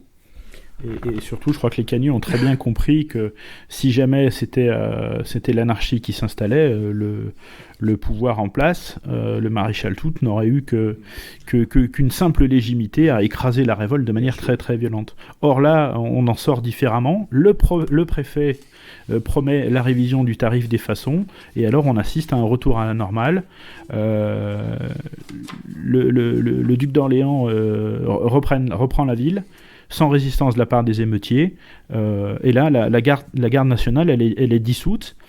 Mais effectivement, comme tu le disais, c'est à l'initiative des canuts que la recherche de concorde, après ces émeutes, est mise en avant à l'initiative des ouvriers. Et alors là, c'est emblématique, afin de préserver leur industrie. Ils le disent eux-mêmes. Ça, je crois que c'est un élément important. Ah oui, ça c'est très important, parce que c'est une tradition qui va rester d'ailleurs ensuite au cours de l'histoire contemporaine. C'est la préservation de l'outil de travail. On n'est pas là pour casser l'outil de travail, on est là pour le protéger. Pour une raison d'ailleurs qui est tout à fait simple et évidente, c'est que quel est l'intérêt pour des travailleurs de casser ce qui leur permet de gagner leur vie ? Donc il faut avoir la totale hypocrisie et la mauvaise foi d'un pouvoir bourgeois pour dire que les travailleurs veulent casser leur outil de travail. C'est un non-sens. Donc ça, c'est quelque chose qui sera un marqueur fort de l'identité des canuts, très patriotes, voulant leur travail et voulant pas un renversement de l'ordre social, enfin en tout cas pas évoqué comme tel, et surtout pas anarchique, parce que c'est un des enjeux sous-jacents. Le pouvoir et les marchands, les soyeux ont compris qu'ils avaient maintenant face à eux une révolte sociale importante, des gens qui se fédéraient, et que si jamais ça se maintenait, et ben ça pourrait renverser le monde qu'ils s'étaient construit, et qui mettrait en danger leurs profits. Donc les marchands et le pouvoir vont en tirer des conclusions importantes. Ils dissolvent la garde nationale, ils la désarment, bien évidemment, de manière à empêcher que ça se reproduise. Et puis surtout, ils décident de construire autour de Lyon des forts qui seront tournés aussi bien contre la menace extérieure, c'est le prétexte premier, mais surtout contre la menace intérieure, parce qu'ils veulent pas que ça se reproduise. Oui, je vais utiliser une expression un peu triviale, mais les bourgeois lyonnais ont eu en 1831 très chaud aux fesses, et ça, ils vont s'en souvenir. Alors, les promesses ne sont pas tenues, le tarif à la pièce est vite oublié, et bien sûr, le préfet est destitué par le gouvernement de Casimir Perier que Pierre évoquait tout à l'heure, et dont on sait qu'il était lié à la finance. Voilà. On va faire une seconde pause musicale avec un autre chant qui s'intitule Amalisette, et lui qui est beaucoup plus orienté sur la partie souffrance et révolte. Ô ma Lisette, ma douce amie, par ton beau corset de fleurs, Dieu protégeant l'industrie, vient de finir nos malheurs. Tu ne seras plus pauvrette, allons reprends ta gaieté, chante avec moi, bonne Lisette, chante vive la liberté, chante avec moi, bonne Lisette, chante vive la liberté. Ô ma Lisette, ô toi que j'aime, quel sort hélas te poursuit. Tu crus au bonheur suprême, et là ce bonheur s'évanouit. Des grands la voix indiscrète a prédit un prix nouveau. Tisse toujours, bonne Lisette, c'est l'étoffe de mon drapeau. Tisse toujours, bonne Lisette, c'est l'étoffe de mon drapeau. Vois ce bleu sans aucun nuage qui semble l'azur de tes yeux, ce rosé, la douce image de tes attraits si merveilleux, ce blanc qu'un noble regrette, entre deux est assez beau, tisse toujours, bonne Lisette, c'est l'étoffe de mon drapeau. Tisse toujours, bonne Lisette, c'est l'étoffe de mon drapeau. Allons, chante ma douce amie, chante, chante un meilleur avenir, ne crains point ce noir génie qui semble nous désunir. La liberté sur sa tête a secoué son flambeau, tisse toujours, bonne Lisette, c'est l'étoffe de mon drapeau. Tisse toujours, bonne Lisette, c'est l'étoffe de mon drapeau.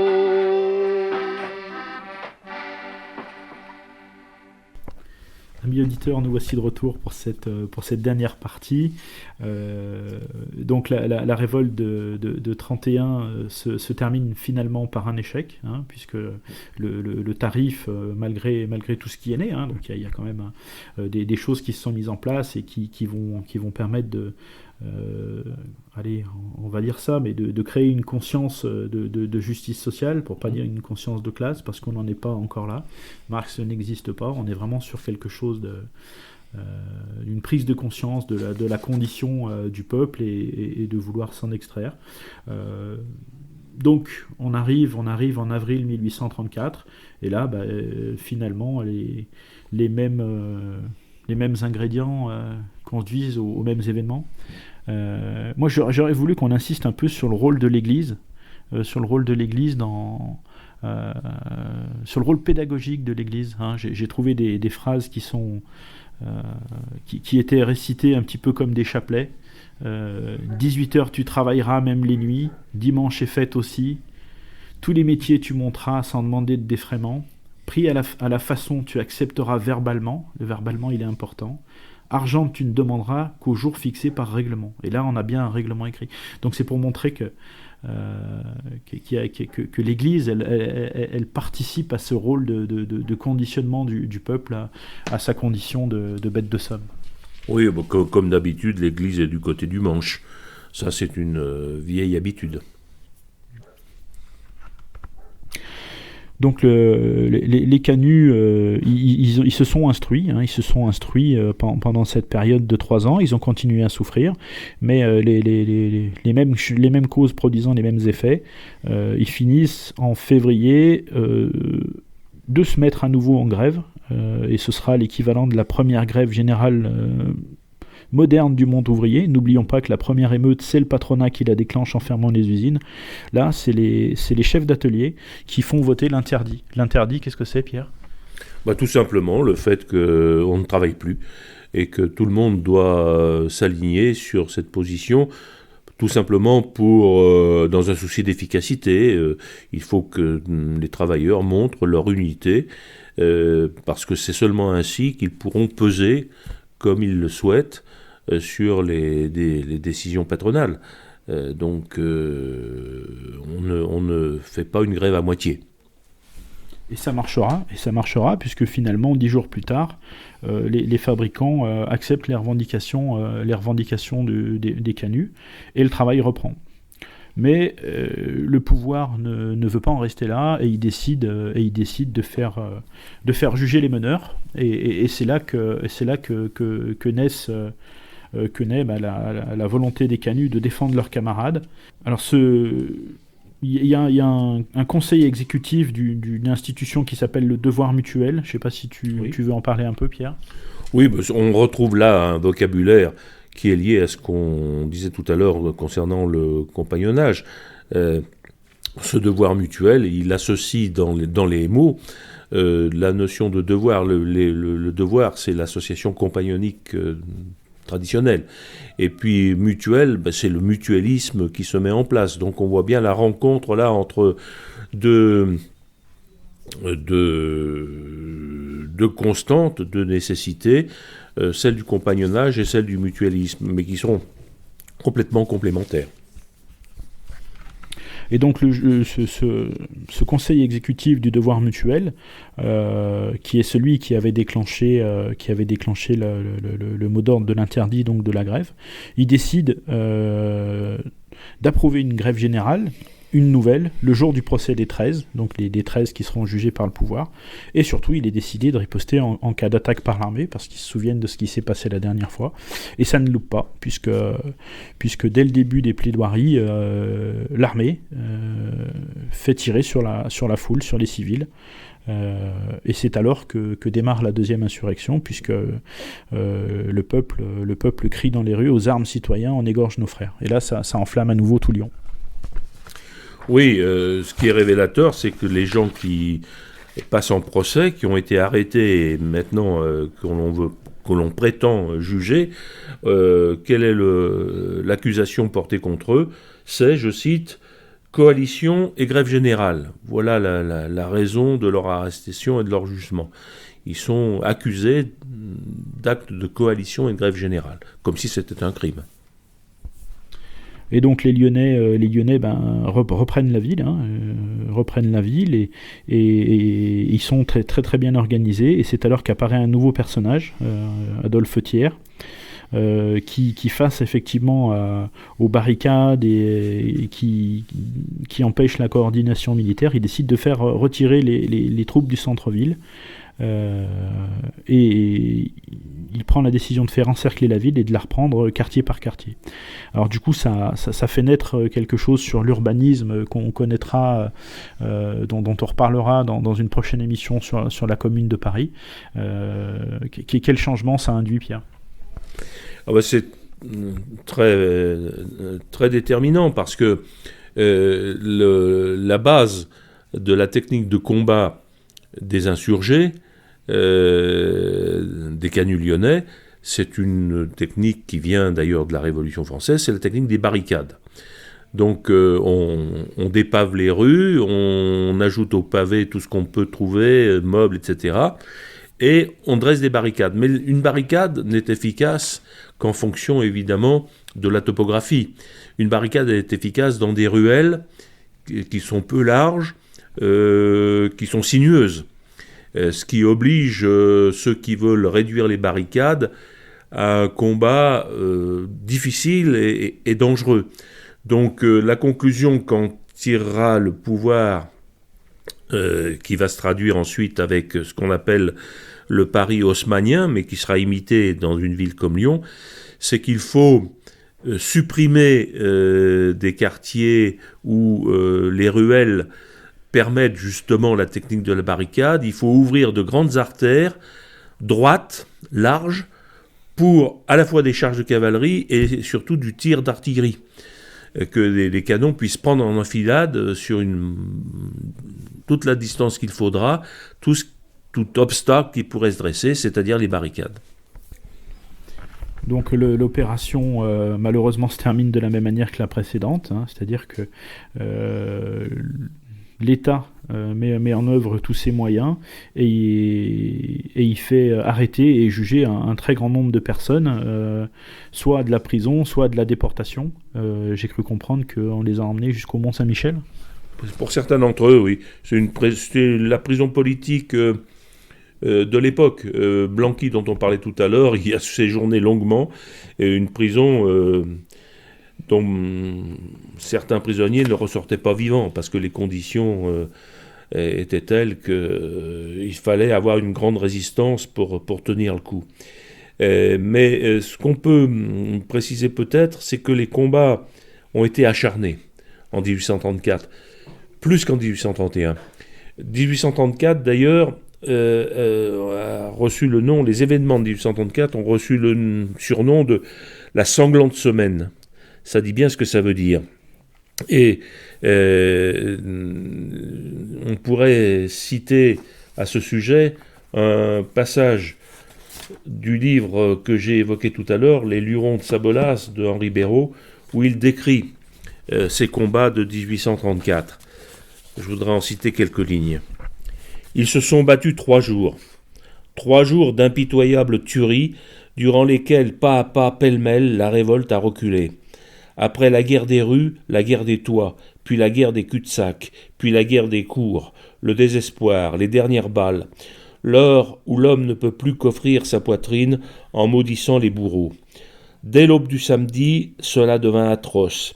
Il neigeait toujours, partout des flaques rouges, bordées d'une fange grise et fondante. Le sang avait giclé sur les murs. Des filets gluants coulaient des fenêtres. Sur les bornes, il y avait des empreintes de mains. Toutes ces rues de la montagne ouvrière, qui, finissant sur ces bords abrupts, semblaient mener dans les nuages, étaient comme abandonnées.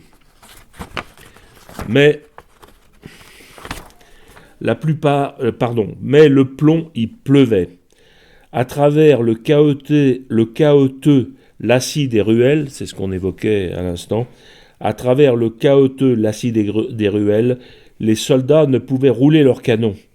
Ils étaient comme enragés. 20 maisons flambaient. D'épais tourbillons crépitant d'étincelles se jetaient sur les clochers comme pour étouffer le tocsin. Le meurtre était partout. Un homme pris, un homme perdu. On massacrait dans les boutiques, sur les grabats. Contre une grille agonisait un vieillard qui n'avait plus de menton. Des enfants s'accrochaient avec épouvante aux jambes de leur père que la troupe entraînait. Parfois un groupe de fuyards, trompés par la tourmente, s'engageait dans quelque impasse. Il n'en revenait pas un seul. Viande à mitraille, au mur. Entre les flocons noirs de l'incendie et les flocons blancs du peloton, à l'ombre oblique des maisons qui semblaient chanceler, on voyait les fusillés tomber en avant comme des planches. La montagne ouvrière, l'expression qu'utilise Béraud dans le passage que je viens de citer, c'est évidemment la Croix-Rousse. À Lyon, on oppose depuis toujours la colline du travail, la Croix-Rousse, à la colline de la prière, ou d'autres disent la colline des corbeaux, c'est-à-dire Fourvière. Et dans ces combats, il y a des lieux un peu emblématiques. Je voudrais rappeler par exemple le rôle de la maison Brunet. La maison Brunet, c'est une maison qui est toujours en place aujourd'hui. Son surnom, c'est la maison aux 365 fenêtres. On l'appelait aussi la citadelle ouvrière.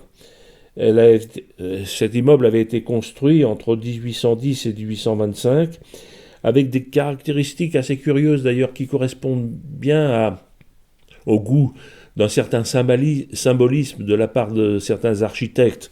Là, on peut retrouver sans doute une certaine influence de la franc-maçonnerie.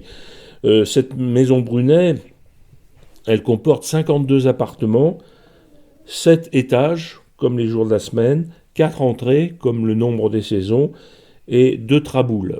Les traboules ont joué important dans les combats de 1834, parce que c'est une vieille tradition lyonnaise qui permet de passer d'un immeuble à un autre, de traverser certains immeubles, de rejoindre les rues, et ça permet évidemment une guérilla urbaine efficace.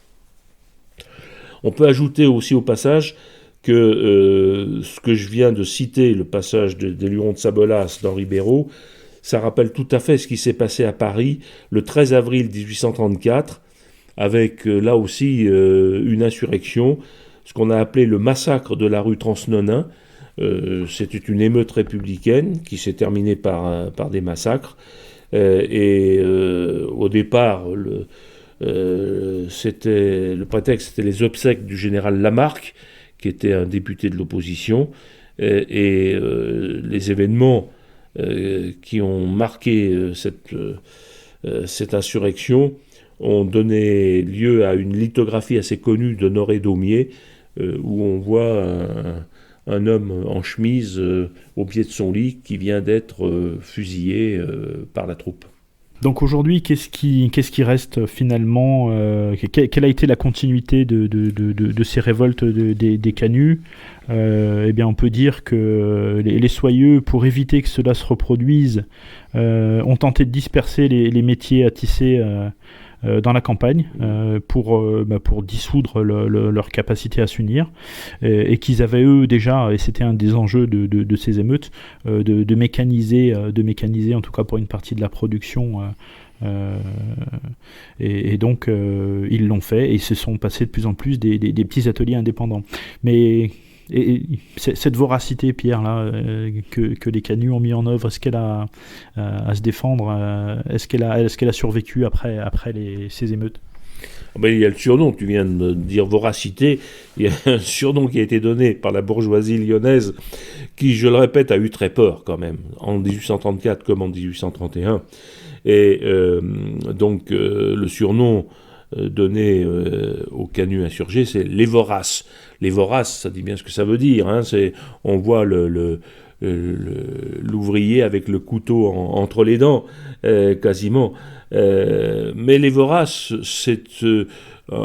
comme ça arrive souvent dans l'histoire, ce surnom qui était péjoratif, donné par la bourgeoisie, a été repris avec une certaine fierté par les ouvriers eux-mêmes, pour dire oui, les voraces sont des gens tenaces et vous n'avez pas fini d'entendre parler de nous. Aujourd'hui encore, quand on se promène dans le Lyon au bas des pannes de la Croix-Rousse, il y a une cour très caractéristique de l'urbanisme qu'on a évoqué dans ces combats de guerre civile, qui s'appelle la cour des voraces. Donc ceux qui pourraient être de passage à Lyon, je les invite à faire un petit détour par la cour des voraces et dans ces traboules, dans ces cours, il y a encore une atmosphère, quand on a en tête ce qu'on vient d'évoquer dans cette émission, on retrouve facilement un climat qui est assez prenant. Moi en tout cas, je vais de temps en temps me baigner, si je puis dire, dans cette atmosphère pour retrouver le souvenir. Eh ben, écoutez, moi c'est ce que j'allais vous dire, amis lyonnais, hein, si le 1er mai vous savez pas quoi faire, et plutôt que de rester chez vous, allez rendre hommage aux canuts. Je crois qu'il y a une plaque commémorative. Tout à fait. Tout à fait, oui, le souvenir des canuts reste très présent à Lyon, à la Croix-Rousse bien sûr, parce que c'est le quartier emblématique. On peut signaler d'ailleurs au passage qu'en 1852, comme par hasard, par décision gouvernementale, la ville de Lyon a absorbé les faubourgs de la Croix-Rousse, de la Guillotière et de Vèze, et sont devenus de simples quartiers de la ville de Lyon, parce que ces faubourgs représentaient des souvenirs très déplaisants pour la bourgeoisie au pouvoir. Et on peut peut-être dire aussi qu'il y a un peu souvenir de tout cela à travers un personnage qui s'appelle Guignol. Guignol, c'est un canut, Guignol. Alors il fait partie de cette identité lyonnaise et de cette identité des canuts. Ah oui, complètement.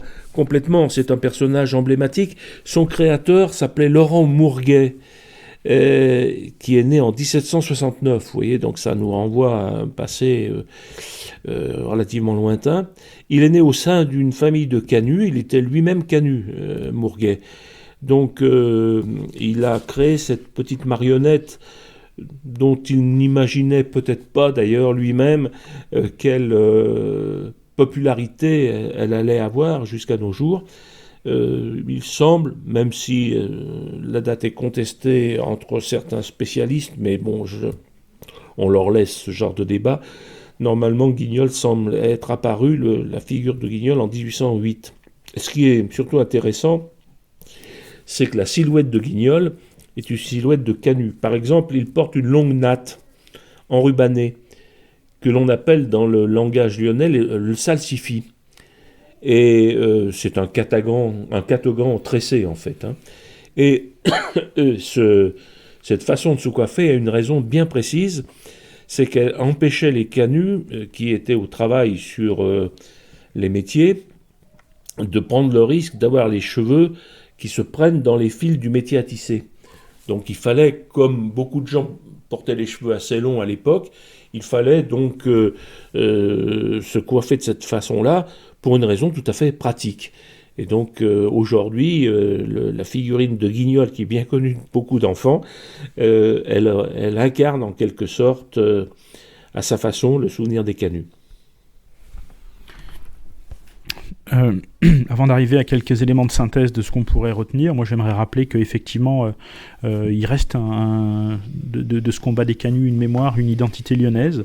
une identité ouvrière, patriotique, et qu'il nous faut nous réapproprier, parce que ce combat-là, on l'a trop souvent délaissé, alors qu'aujourd'hui, on est dans des schémas relativement identiques. Oui, tout à fait. Tout à fait. En ce qui me concerne, je voudrais, à la fin de cette émission, citer les derniers mots d'un livre de Sorel qui s'appelle « Réflexions sur la violence », et qui n'est pas sans rapport, ces derniers mots ne sont pas sans rapport avec ce que nous avons évoqué aujourd'hui. Il écrit « Puissais-je, avant de descendre dans la tombe, voir humilier les orgueilleuses démocraties bourgeoises, aujourd'hui cyniquement triomphantes ». Le message est tout à fait d'actualité. Et toujours, pour revenir au 1er mai, du coup, Pierre, tu me tends la perche, mais si le 1er mai, vous décidez de remettre un petit peu en exergue cette conscience ouvrière en allant d'abord célébrer les canuts, et peut-être, pourquoi pas, en poussant un peu plus loin, jusqu'à un petit village de l'Ain qui s'appelle Tenay, pas très loin d'Ambérieu en Bugey, vous pourrez aller rendre hommage à Georges Sorel qui y est enterré. Voilà. Alors, quelques éléments de synthèse pour rappeler pour nous à quel point il était important de mettre en exergue que ce combat, que cette révolte des canuts était une matrice pour analyser l'époque moderne. Il faut savoir que nos canuts, ils ont été déportés et jugés pour révolte et complot contre l'État. Juste parce qu'ils demandaient à avoir plus de pain, à avoir une meilleure condition, à avoir une meilleure répartition des richesses. Ils ont été jugés par cet État pour révolte et complot contre l'État, ce qui met bien en évidence, et je crois que un des personnages emblématiques, parce qu'on est exactement dans cette période-là, c'en est Emmanuel Macron, que les pouvoirs de l'argent téléguident l'État et en ont fait un outil à leur service, et ça c'est un élément important. Il y a toute une continuité là de serviteurs du pouvoir de l'argent. Oui, nous, une vieille formule est tout à fait applicable à la fois au combat des canuts et à ce que nous vivons aujourd'hui, c'est les mêmes contre les mêmes. Ouais. Il y a une phrase que j'ai retenue d'une émission de François Guillemin qui dit il y a 500 000 mangeurs pour 30 millions de mangés. Je crois que toute l'organisation politique et démocratique qui est née de cette après-révolution française, elle n'est là que pour permettre à certains de s'enrichir. Et je crois qu'il faut vraiment que tous, amis auditeurs, ayez conscience de cela, que ces structures-là ne sont que des émanations du pouvoir pour maintenir leur profit. Voilà. Moi, j'aimerais rappeler qu'effectivement, ce combat pour un tarif, c'était un combat pour un salaire minimum, qu'on avait obtenu qu'il soit étendu au niveau des conventions collectives des branches, et que ça, aujourd'hui, ça a été remis en cause par l'Union européenne. Il faut le savoir, puisque c'est eux qui donnent les directives au gouvernement sur des directives économiques.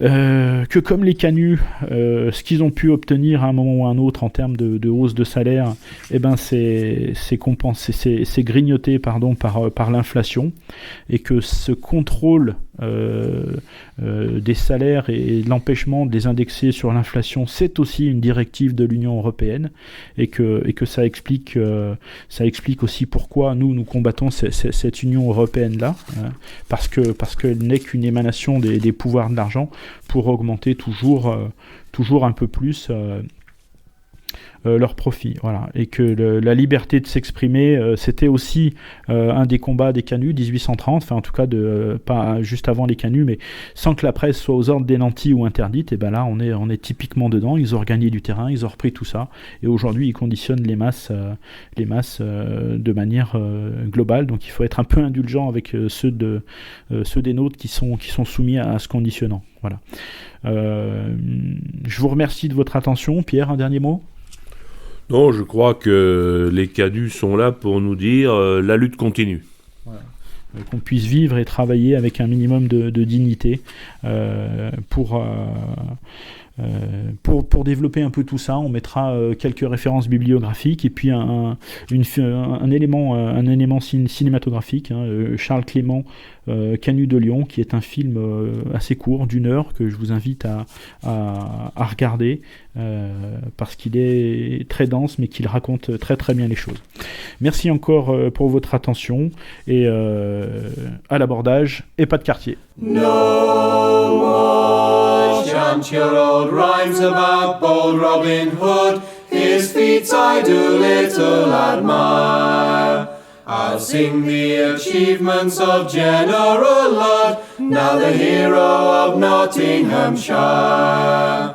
Brave Ludd was to measures of violence unused, till his sufferings became so severe, that at last to defend his own interests he roused, and for the great fight did prepare.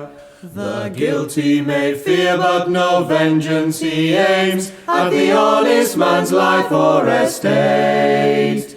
His wrath is entirely confined to white frames, and to those that all prices abate.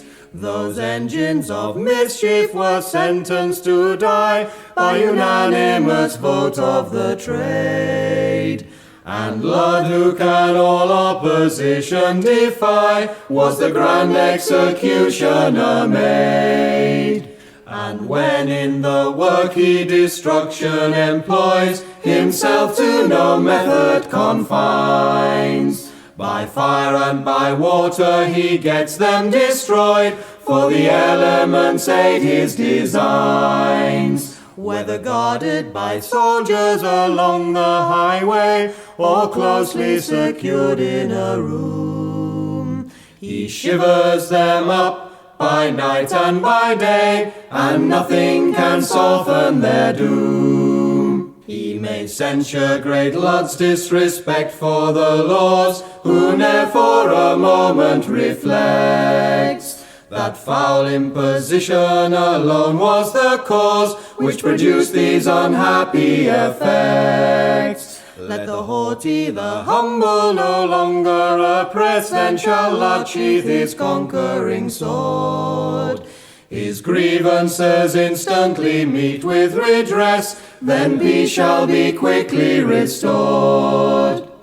Let the wise and the great lend their aid and advice, nor ere their assistance withdraw, till full-fashioned work at the old-fashioned price is established by custom and law. Then the trade, when this arduous contest is o'er, shall raise in full splendour its head, and colting and cutting and squaring no more shall deprive honest workers of bread.